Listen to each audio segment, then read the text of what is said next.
I believe fitness is the number one way to finally let go of painful past experiences and rise up to create the life of your dreams.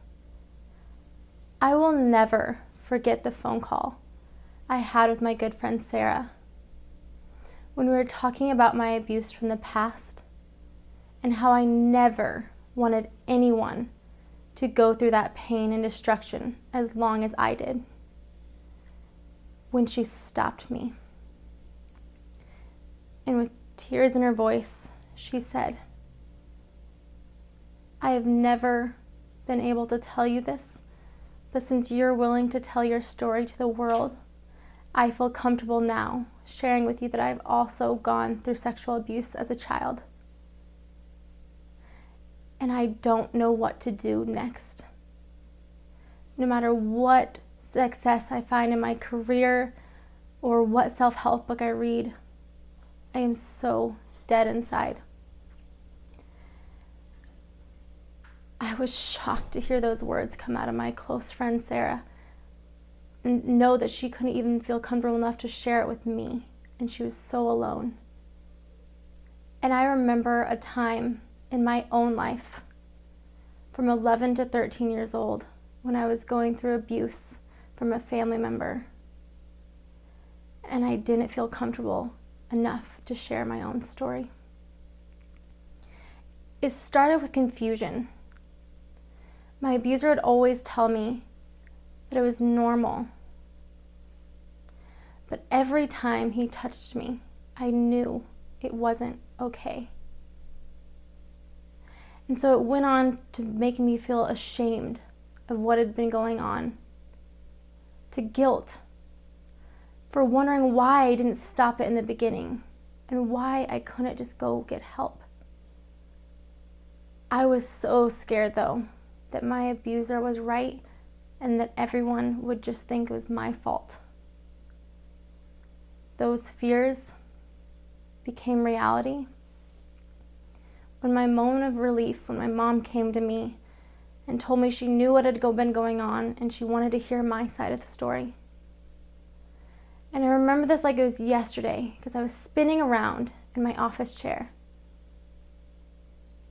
telling her briefly what I could get out of my mouth about the past.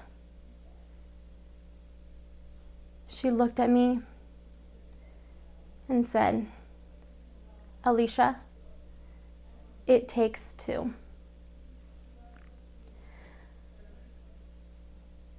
And that reaffirmed that it was my fault. And I know now that 39% of women also experience some kind of fear of telling somebody because they won't be believed, which leads to even more self-destruction, which was true in my own life. Because in high school and college, I used things like men, drinking, and partying to mask how I was feeling. And I used to feel so guilty and shameful even about those actions and those coping mechanisms because that wasn't me. But what I realized now is to forgive myself because I was fighting for myself the only way I knew how. After college, I was so lost and confused at what I even wanted to do with my life. So I ended up working at a home for girls who've gone through sex trafficking called Streetlight USA, where I felt so connected to these women, these girls actually, because they had gone through abuse as well and had low self-esteem and didn't feel heard or seen, and ultimately led them into the hands of sex traffickers. That is when someone close to me came to me. My boyfriend Eric came to me and said, Alicia, I know you love these girls, but you have never even helped yourself. How can you help these girls? And that's when I realized enough is enough.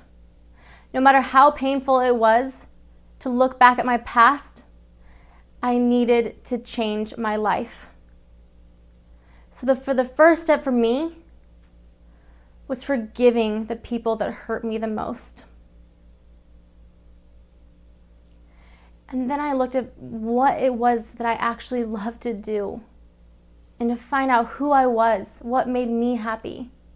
So for 2 years, I worked on myself, focused on myself through coaches, reading books, through fitness. And that's when I realized that that's why I went through abuse, to become the sympathetic leader that I am today. To serve women, I created We Lift to Rise and Rise Up Academy framework that not only saved my life, but helped so many women around the world release their past, reclaim their life, and rise up into the life they've always dreamed of. We start with fitness in Rise Up Academy because I believe fitness is the number one way to fight for yourself after abuse and to tell your mind that you are not broken anymore. And then we move on to a daily routine that helps you wake up every single morning with a purpose. Love your body again, and to start creating the life of your dreams. And you remember Sarah? She no longer struggles with depression and anxiety. She loves the way she looks in the mirror.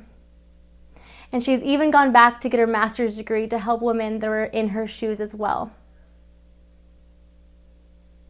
Health and transformational coaching and speaking is what I do. But helping women realize that they are not broken and don't have to live with shame and guilt any longer is who I am.